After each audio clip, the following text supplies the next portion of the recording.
يا أيها الإنسان ما غرك بربك الكريم الذي خلقك فسواك فعدلك في أي صورة ما شاء ركبك. Yang pertama berkaitan tentang keutamaan 10 hari yang pertama bulan Dzulhijjah. Hadis dari sahabat yang mulia Abdullah Ibnu Abbas radhiyallahu anhuma, hadis yang dikeluarkan oleh Al-Imam Al-Bukhari, Abu Dawud, Tirmidzi, Al-Imam Ibnu Majah dan juga oleh Imam Ahmad. Termasuk nanti secara khususnya tentang puasa Arafah dari hadis Abu Qatadah Haris bin Rib'i Al-Ansari radhiyallahu anhu, hadis yang dikeluarkan oleh Al-Imam Muslim. Ikhwan wa akhawat fid din, a'azzani wa a'azzakumullah.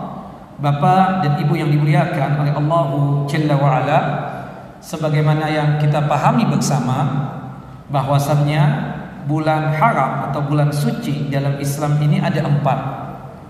Sebagaimana yang Allah Jalla Jalaluhu sebutkan dalam surah At-Taubah, surah yang ke-9 ayat 36. Inna iddati syuhuri indallahi 12 syahran fi kitabillah yawma khalaqas samawati wal ard minha arba'atun hurum. Sesungguhnya hitungan bulan di sisi Allah Jalla Jalaluhu itu ada 12 bulan. Allah Jalla wa Ala menetapkan 12 bulan ini pada saat Allah Jalla wa Ala menciptakan 7 lapis langit dan 7 lapis bumi. 4 bulan dari 12 bulan tersebut adalah bulan haram.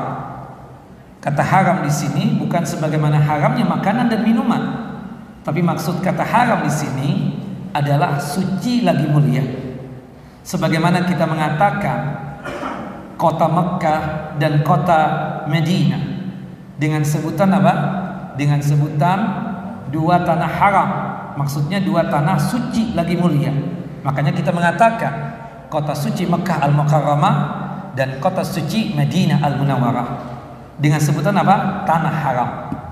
Tanah haram di situ maksudnya tanah suci.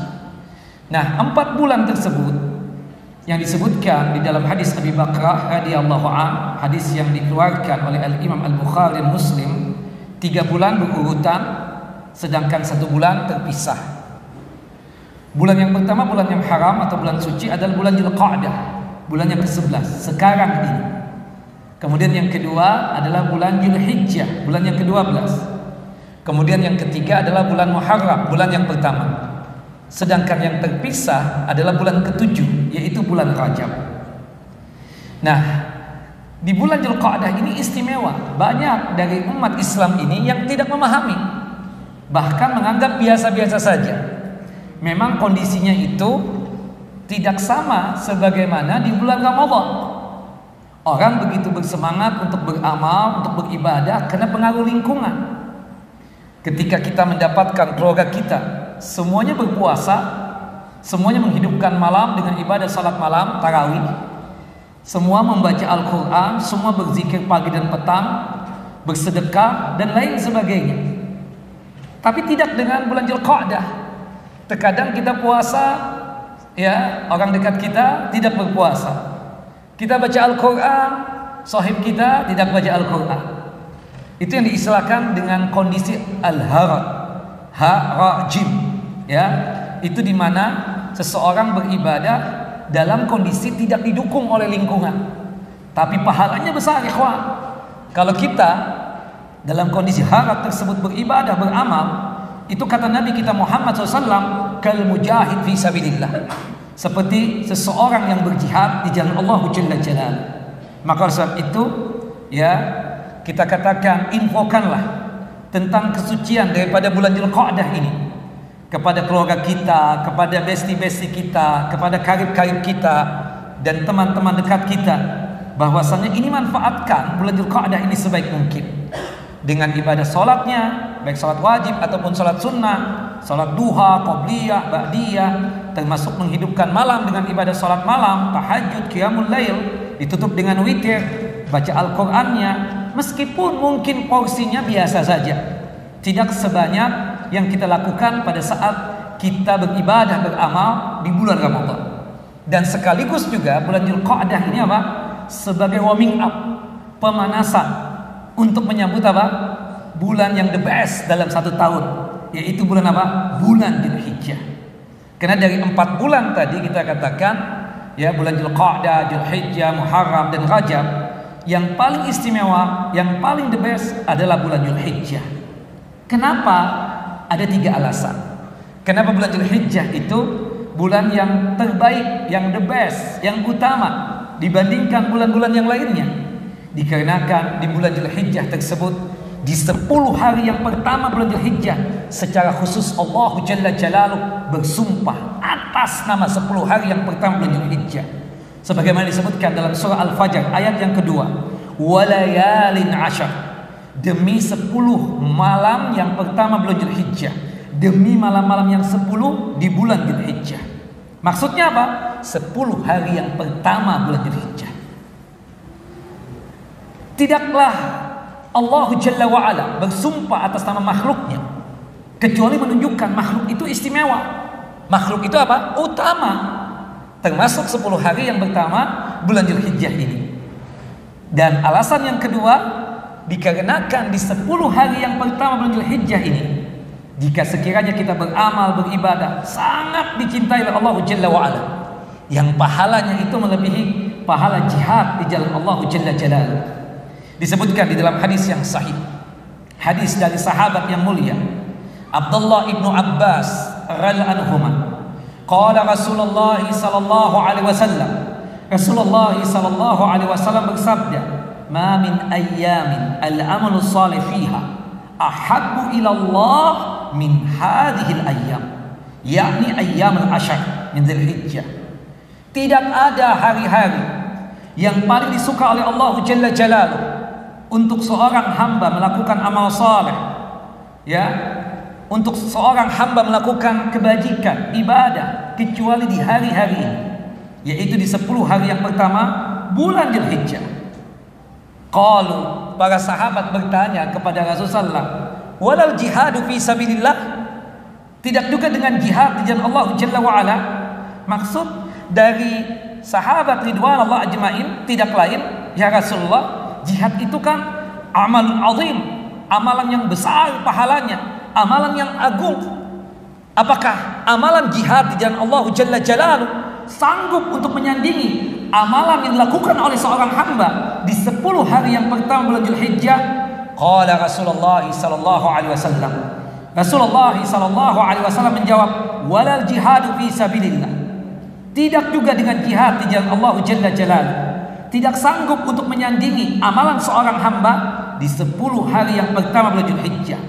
Satu-satunya amalan yang sanggup untuk menyandingi amalan seorang hamba di 10 hari yang pertama bulan Dzulhijjah adalah illa rajulun kharaja bi nafsihi wa malihi wa lam yarji' min dzalika bi syai'in. Seseorang yang keluar dari rumahnya, membawa jiwa raganya, membawa hartanya, kemudian terjun ke medan peperangan. Dia wakafkan, dia sedekahkan, dia infakkan hartanya di jalan Allah Jalla Jalaluhu. Dia habiskan harta untuk berinfak di jalan Allah Jalla Jalaluhu. Termasuk juga ketika dia pulang dalam kondisi jiwa raganya lepas dari tubuhnya. Subhanallah, mati dalam kondisi apa? Syahid. Mati dalam kondisi syahid. Ya, orang yang meninggal dalam kondisi mati syahid, itulah amalan yang sanggup untuk menyandingi amalan di 10 hari yang pertama bulan Dzulhijjah. Hadis ini sahih, dikeluarkan oleh Al-Imam Al-Bukhari dalam kitab sahih beliau pada nomor hadis 926 dan juga pada nomor hadis 969, dan hadis ini dikeluarkan oleh Al-Imam Abu Daud di dalam kitab sunannya pada nomor hadis 2438, dan hadis ini dikeluarkan oleh Al-Imam At-Tirmidzi di dalam kitab sunan beliau pada nomor hadis 757, dan hadis ini dikeluarkan oleh Al-Imam Ibnu Majah dalam kitab sunannya pada nomor hadis 1727, dan hadis ini dikeluarkan oleh Al-Imam Ahmad di dalam kitab musnadnya pada nomor hadis 1968. Hadis ini disahihkan oleh Syekh Nasir Al-Albani rahimahullah dan juga disahihkan oleh Syekh Su'aib Al-Arnaud rahimahullah rahmatan wasi'ah. Nah, kemudian ikhwan, alasan yang ketiga, kenapa bulan Dzulhijjah tersebut istimewa, the best ya, dibandingkan bulan-bulan yang lainnya. Kata Al-Hafidz Ibnu Hajar Asqalani rahimahullah rahmatan wasi'ah, dikarenakan bulan Dzulhijjah khususnya 10 hari yang pertama bulan Dzulhijjah itu, kata beliau rahimahullah, jima'u ummahatil ibadah. Dikarenakan di 10 hari yang pertama bulan Dzulhijjah itu mengumpulkan induk-induk ibadah. Dari ibadah salat, puncaknya adalah salat Idul Adha. Dari ibadah sedekah, puncaknya itu adalah ibadah kurban. Dari ibadah puasa, puncaknya adalah puasa Arafah. Dan puncak lagi, dan ini termasuk induk ibadah, adalah melaksanakan ibadah haji. Maka disebut itu ikhwan wa akhawati fid din, a'azani wa a'azakumullah, Bapak dan Ibu yang dimuliakan oleh Allahu Jalla Jalaluh, secara khusus malam ini kita akan menjelaskan permasalahan yang berkaitan tentang masalah bulan Dzulhijjah, termasuk adakah amalan khusus selama di bulan Dzulhijjah. Kalau kita berbicara tentang bulan Dzulqa'dah, bulan yang ke-11 ini ya, tidak ada amalan khususnya. Amalan apa yang kita kerjakan hari-hari kita, tapi nilainya berbeda. Kita melaksanakan kajian malam hari ini di bulan Dzulqa'dah, ini pahalanya lebih besar ketimbang kita bulan lalu di bulan Syawal melakukan kajian. Bulan Syawal ada pahalanya, tapi ketika di bulan Dzulqa'dah kita melakukan kajian ini atau mengadakan kajian ini, lebih besar pahalanya ketimbang bulan-bulan yang tidak dianggap haram atau suci lagi mulia. Nah, tapi di bulan Dzulhijjah ada amalan khususnya. Ada apa? Amalan khususnya. Salah satunya adalah melaksanakan ibadah siam, ibadah puasa. Ya, ibadah siam, ibadah puasa, ini amalan apa? Amalan khusus di bulan Dzulhijjah. Tanggal 1 sampai tanggal 9 Dzulhijjah. Sebagaimana yang disebutkan di dalam hadis yang sahih dari Ibunda Ummu Salamah, ya, dari Ibunda Ummu Salamah Hindun binti Abi Umayyah, ya, ibunda kita, dan juga hadis dari Ibunda Hafsah radhiyallahu anha, termasuk juga dari sahabat yang mulia Hunaidah bin Khalid an imra'atihi an ba'di azwajin Nabi sallallahu alaihi wasallam. Dari Hunaidah bin Khalid, dari istri beliau, dari ya beberapa istri Nabi SAW. Beberapa istri Nabi itu maksudnya ibunda Ummu Salamah dan ibunda Hafsah. Beliau berdua menceritakan, menjelaskan Rasulullah itu terbiasa berpuasa 4 puasa berikut ini. Salah satunya adalah karena Rasulullah SAW yasumu tis'a Dzulhijjah. Adalah Rasulullah SAW tersebut terbiasa berpuasa di 9 hari yang pertama bulan Dzulhijjah, tanggal 1 sampai tanggal 9 Dzulhijjah.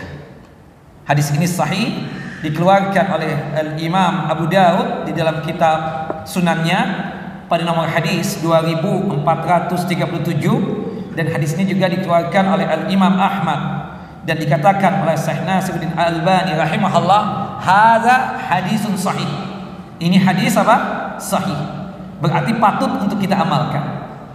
Kita yang tidak terbiasa berpuasa 9 hari yang pertama bulan Dzulhijjah di tahun-tahun yang sudah lewat itu, kita berusaha untuk tahun ini ya kita berpuasa dari tanggal 1 Dzulhijjah sampai tanggal 9 Dzulhijjah. Sahabat Nabi Abdullah ibnu Umar radhiyallahu anhu, putra daripada Umar bin Khattab, termasuk sahabat Nabi yang terbiasa melakukan puasa 9 hari yang pertama bulan Dzulhijjah. Adapun dari kalangan tabi'in yang terbiasa melaksanakan puasa di 9 hari yang pertama bulan Dzulhijjah ini ada di antaranya adalah Al-Imam Al-Hasan Al-Basri, termasuk juga Al-Imam Ibnu Sirin, termasuk juga Al-Imam Qatadah. Dan mereka menyebutkan keutamaan berpuasa di 9 hari yang pertama bulan Dzulhijjah. Syekh Muhammad bin Shalih Al-Utsaimin rahimahullah rahmatan wasi'ah, ketika ditanya tentang masalah ini, kata beliau hadisnya sahih dan anjuran yang sifatnya tersebut sangat dianjurkan untuk kita berpuasa di 9 hari yang pertama bulan Dzulhijjah. Tapi sekiranya di antara kita ini ikhwan, akhwat tidak sanggup untuk melaksanakan puasa dari tanggal 1 sampai tanggal 9 Dzulhijjah, kata Syekh Muhammad bin Shalih Al-Utsaimin, alangkah baiknya kita berpuasa puasanya Nabi Daud alaihissalam. Sehari puasa, sehari tidak berpuasa di pekan yang pertama bulan Dzulhijjah tersebut. Dalam rangka apa? Untuk mengambil keistimewaan dan keutamaan 9 atau 10 hari yang pertama bulan Dzulhijjah. Kita tahu puasa Nabi Daud alaihissalam, puasa yang sangat disuka dan sangat dicinta oleh Allah Jalla wa'ala. Kata Nabi kita Muhammad SAW di dalam hadis Abu Hurairah radhiyallahu anhu, hadis yang dikeluarkan oleh Al-Imam Al-Bukhari dan Muslim, ahabbus siyam ilallah siyamu Daud, shama yauman wa aftara yauman. Puasa yang paling disuka dan paling dicinta oleh Allah Jalla Jalaluhu adalah puasa Nabi Daud alaihissalam. Sehari berpuasa, sehari tidak berpuasa. Kata Syekh Muhammad bin Shalih Al-Utsaimin, meskipun kita tidak terbiasa berpuasa puasanya Nabi Daud alaihissalam, tapi khusus di 9 hari yang pertama bulan Dzulhijjah kita mencoba untuk puasa Nabi Daud alaihissalam, untuk mengambil keutamaan dan keistimewaan dari 10 hari yang pertama bulan Dzulhijjah tersebut. Anggaplah kita berpuasa dari tanggal 1-nya 1, 3, 5, 7 dan 9 jika kita sanggup. Kalau sekiranya tidak sanggup juga, kata beliau, kata Syekh Muhammad bin Shalih Al-Utsaimin, hendaknya kita berpuasa 3 hari di pekan yang pertama. Kita tahu puasa 3 hari setiap bulan diistilahkan dengan istilah apa? Ayyamul bid. Dan disebutkan di dalam hadis Abu Dzar Al-Ghifari radhiyallahu an, ayyamul bid itu adalah tanggal 13, 14, 15. Ini afdalnya. Tapi boleh enggak puasa 3 hari tersebut kita majukan atau kita mundurkan? Sepakat ulama, boleh yang demikian. Berdasarkan dari hadis sahabat yang mulia Abu Hurairah, Abu Darda, kemudian juga Abdullah bin Amr bin As radhiyallahu anhum. Nah, dan kebetulan di bulan Dzulhijjah tanggal 13-nya itu hari apa? Hari tasyrik. Yang dimana kita tersebut apa? Haram untuk berpuasa. Kata Nabi kita Muhammad SAW, ayyamu tasyrik, ayyamu aklin wa syurbin wa zikrallah. Hari tasyrik itu hari makan, hari minum, dan hari berzikir kepada Allah Jalla Jalaluhu. Maka alangkah baiknya, kata Syekh Muhammad bin Shalih Al-Utsaimin, puasa 3 hari yang biasa kita laksanakan di tanggal 13, 14, dan 15 kita majukan di pekan yang pertama. Sekali lagi untuk mengambil keistimewaan 10 hari yang pertama bulan Dzulhijjah tersebut. Misalnya kita mengambil tanggal 1 sampai tanggal 3, atau tanggal 4 sampai tanggal 6, atau tanggal 7 sampai tanggal 9. Jelas ikhwan?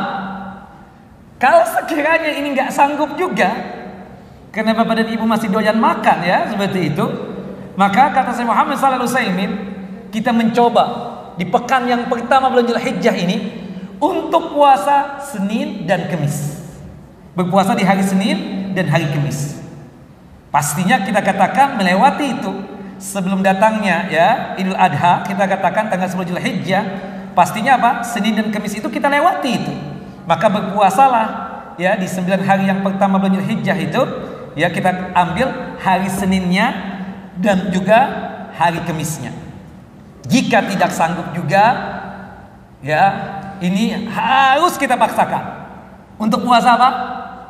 Puasa Arafah, puasa di hari Arafah, tanggal 9 Dzulhijjah. Berdasarkan hadis yang sahih, hadis dari sahabat yang mulia Abu Qatadah Haris bin Rib'i Al-Ansari radhiyallahu an, semoga Allah Jalla Jalaluhu meridai beliau. Hadis yang dikeluarkan oleh Al-Imam Muslim di dalam kitab sahih beliau pada nomor hadis 1162. Rasulullah SAW mengatakan, sumu yauma arafah yukaffiru as-sana al-madiyah wal baqiyah. Berpuasalah kalian. Kalian ini siapa? Bagi mereka yang tidak berhaji. Adapun orang yang berhaji, ya tidak boleh berpuasa, hukumnya makruh.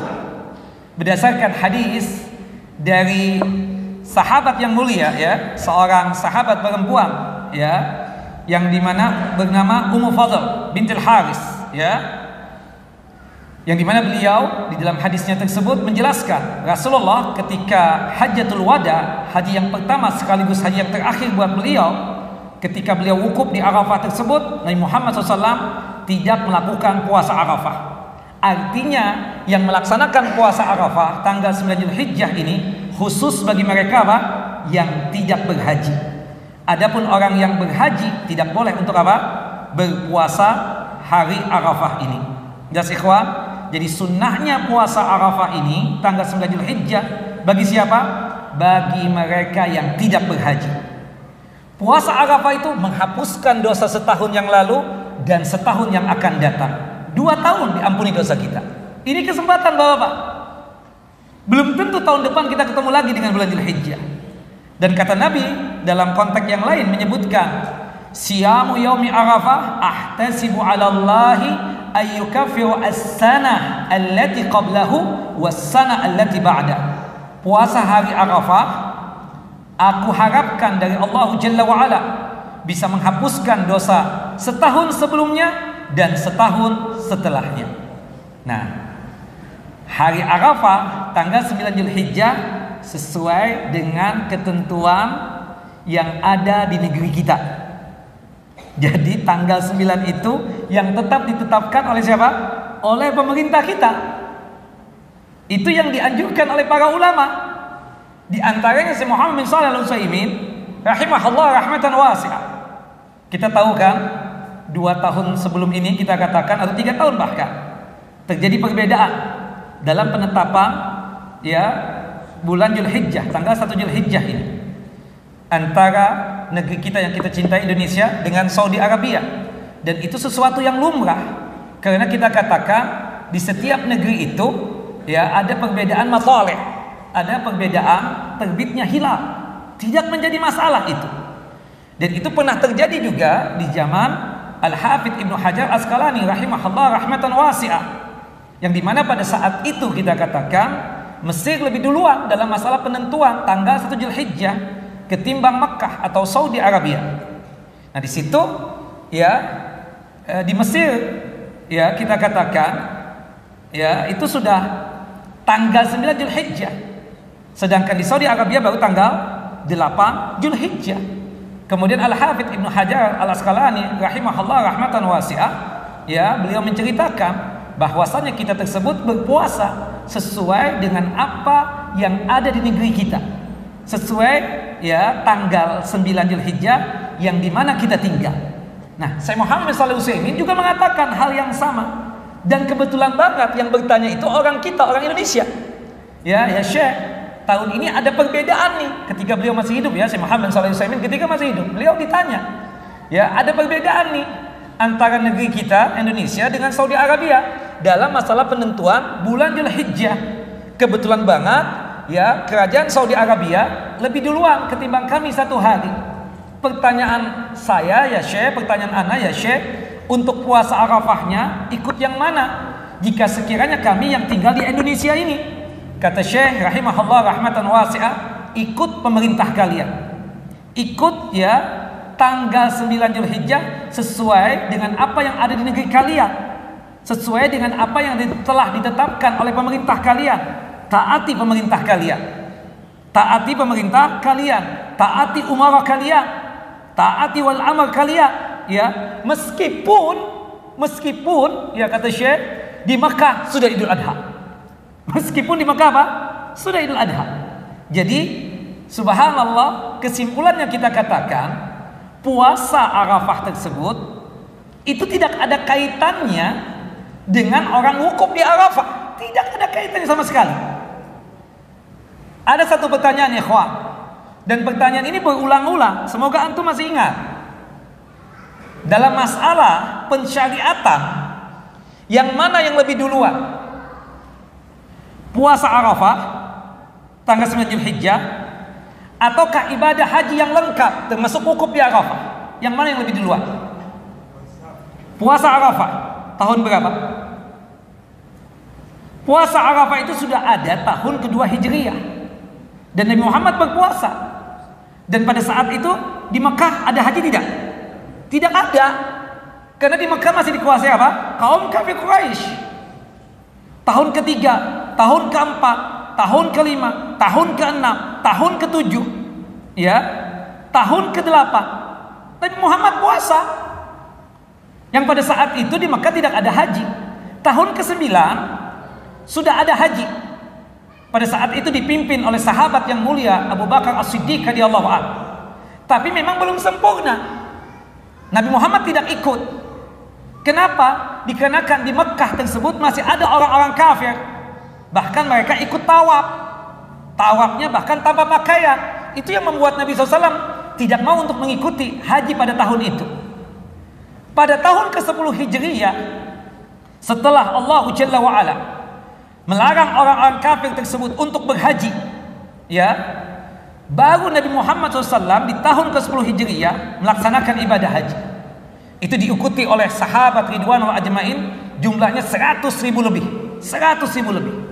Nah, pada saat itulah Rasulullah menjelaskan secara jelas dan sedetil mungkin tentang ibadah haji, termasuk masalah pensyariatan berkaitan tentang wukuf di Arafah, tentang mabit di Musdalifah, mabit di Mina, melempar jamarat, ada tawaf ifadah, ada al-hadyu, dan seterusnya, berdasarkan hadis yang sahih.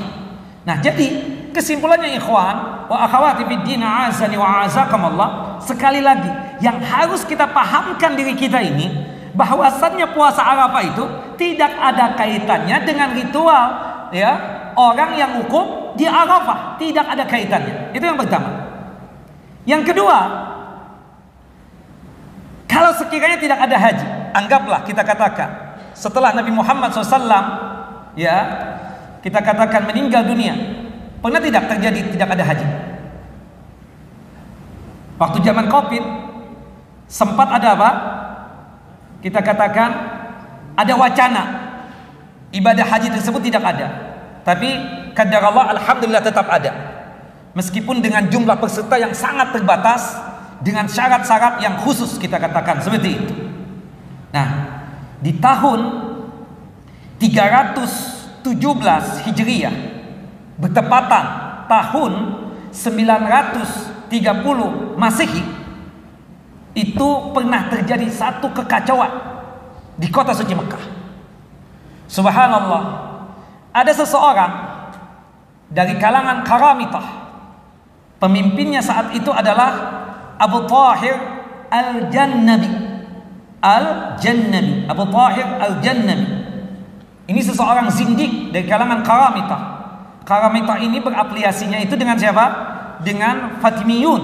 Ya, Fatimiyun ini adalah kalangan Syiah Rafidah. Dan Karamitah ini adalah dari kalangan, ya, sakte sesat Syiah, ya, Ismailiyah. Mereka tersebut apa? Menafikan segala hal yang wajib berkaitan tentang ibadah salat, puasa Ramadan, menunaikan zakat, termasuk ibadah haji dan ibadah umrah. Termasuk mereka mengatakan jannah itu, ya, bukan sebagaimana yang kita yakini setelah kita meninggal dunia, yaitu adanya akhirat. Mereka mengatakan jannah atau surga itu kenikmatan yang kita dapatkan di dunia ini, ya. Sedangkan nar, api neraka itu menurut mereka, ini keyakinan mereka yang sesat ini, ya, neraka itu adalah seseorang yang susah payah melaksanakan ibadah, sholat, puasa, dan seterusnya. Na'udzubillah min dzalik. Makanya kata Al-Imam Ibnu Katsir rahimahullah, mereka itu adalah kufur, zindiq. Kenapa? Telah menghancurkan pondasi-pondasi Islam. Nah, pada tahun 317, ya, Hijriyah, bertepatan dengan 930 Masehi, ya, Abu Tahir Al-Qaramiti atau Abu Tahir Al-Jannabi ini bersama pasukan kudanya berjumlah 600 orang dan pasukan berjalan kakinya berjumlah 900 orang datang ke kota suci Mekah dengan senjata yang lengkap. Dengan senjata yang lengkap. Tadinya ditahan, ya, oleh pasukan, ya, dari Mekah, Tapi pada akhirnya ya mereka itu bertakiyah. Kami datang bukan dalam rangka berperang, kami datang dalam rangka berhaji. Dusta. Ketika diizinkan masuk, terjadilah apa yang terjadi. Subhanallah, kita katakan ya, pada saat itu mereka masuk ke Masjidil Haram dengan mengendarai kuda mereka, dengan menghunuskan pedang, dan mereka membunuh orang-orang yang sedang tawaf, membunuh orang-orang yang sedang sa'i. Subhanallah, jumlah yang mereka bunuh tersebut banyak sekali. Ada yang mengatakan 300, ada yang mengatakan 3000. Ya, subhanallah. Dan mereka tersebut apa? Menghancurkan ya, apa? Wadah atau tempat dari air Zam-Zam. Kemudian mereka tersebut apa? Menyobek-nyobek kiswah Ka'bah, ya, kain penutup Ka'bah itu. Kemudian mereka itu mencungkel Hajar Aswad. Dan Hajar Aswad itu sempat hilang, dibawa oleh mereka. Abu Tahir Al-Jannabi, ya, Al-Qaram itu dibawa ke daerah Bahrain selama 22 tahun dan sempat mampir ke Syam. Kemudian setelah 22 tahun ya, baru dikembalikan lagi dengan ya tebusan yang sangat mahal sekali. Setelah Abu Tahir Al-Jannabi ini meninggal dunia, ganti kepemimpinan. Dan ada salah seorang dari pengawalnya ya, dari pasukannya tersebut disuruh untuk naik ke atas Ka'bah untuk menghancurkan talang Ka'bah. Subhanallah, terpleset nih orang, jatuh mati. Abu Tahir Al-Jannabi tersebut mengurungkan niatnya, tidak jadi menghancurkan apa? Talang Ka'bah tadi. Dan mayit-mayit yang dibunuh oleh mereka tersebut, subhanallah, ditanam di sekitar kota suci Mekah. Ada yang mengatakan dimasukkan ke sumur air Zam-Zam. Waliyadzubillah. Zindik, kafir. Dan subhanallah, ketika menyongkel Hajar Aswad tadi, subhanallah, dia mengatakan, saya Allah dan Allah bersama saya, ya. Dan saya katakan, mana tuh burung ababil? Ababil mana ababil? Maksud untuk menghina, sebagaimana yang terjadi dengan siapa? Abraham. Mana tuh batu sijil tuh mana? Subhanallah, zindik, kafir nih orang. Nah, karena ketakutan seperti itu, ikhwan wa akhwati fiddin, azani wa azakumullah, ibadah haji tidak ada. Ada yang mengatakan 5 tahun, ada yang mengatakan 8 tahun. Kenapa? Teror daripada Al-Qaramitah ini, aliran sesat dari Syiah Ismailiyah. Kufur. Syiah Ismailiyah ini apa? Kufur. Mereka itu apa? Menafikan sholat, ya, zakat, puasa, ibadah haji, ibadah umrah dan seterusnya. Allahu a'lam. Nah, ceritanya nanti kita lanjut. Itu sejarah. Maksud saya, kalau sekiranya tidak ada haji gimana?